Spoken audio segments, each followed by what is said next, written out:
Kryeministri Edi Rama ishte i pranishëm në mbledhjen e Asamblesë së Partisë Socialiste të zhvilluar këtë të mërkur në njësinë 4, ndërsa shoqërohej nga drejtuesja politike e Tiranës, Ogerta Manastirliu, dhe drejtuesit politik të njësisë, Blerina Gjulameti dhe Eduard Shalsi.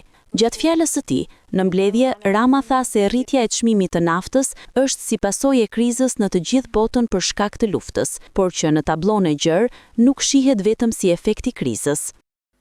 Ne sot kemi problem naftën që është goditur në çmim nga kriza, por që është një problem edhe për te krizës, që t'jemi të vërtet me njëri tjetrin.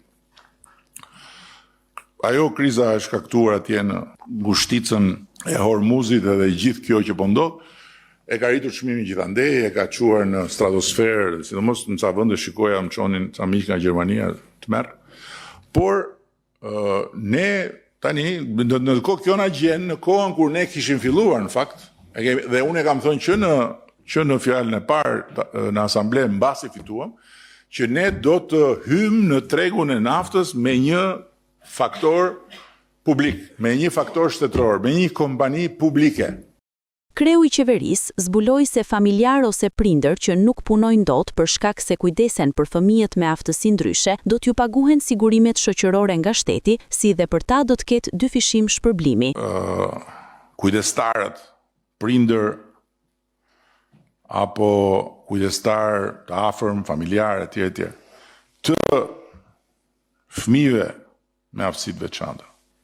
Kemi shumë fëmijë me aftësi të veçanta që ka nevojë për kujdes, të drejt për drejt, kemi shumë njerëz që ka nevojë për kujdestar etj. Dhe që janë të detyruar të qëndrojnë në shtëpi, të kujdesen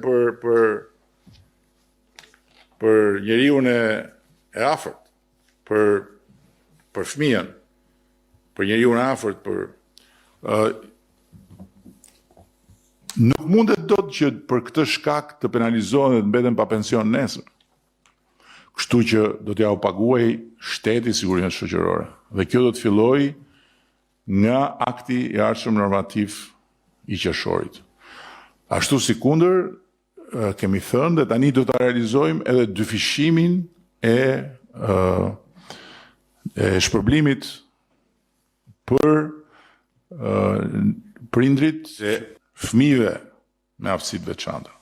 Gjithashtu, kryeministri Edi Rama u ndal edhe një herë tek reforma në drejtësi, duke rikujtuar se ishte Partia Socialiste që e ndërmori këtë nisëm, me qëllimin për të arritur pavarësinë e gjyqësorit dhe organeve të tjera të drejtësisë. Dhe shembulli i shembujve është reforma në drejtësi.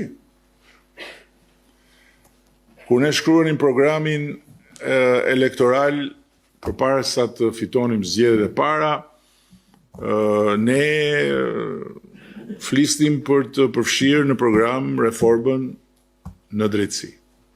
Dhe debati mes nesh ishte si mund ta përfshijmë ne në programin elektoral një reformë që nuk është një reformë që mund ta bëjë një parti, qoftë edhe sikur ne të fitojmë zgjedhjet të vetëm.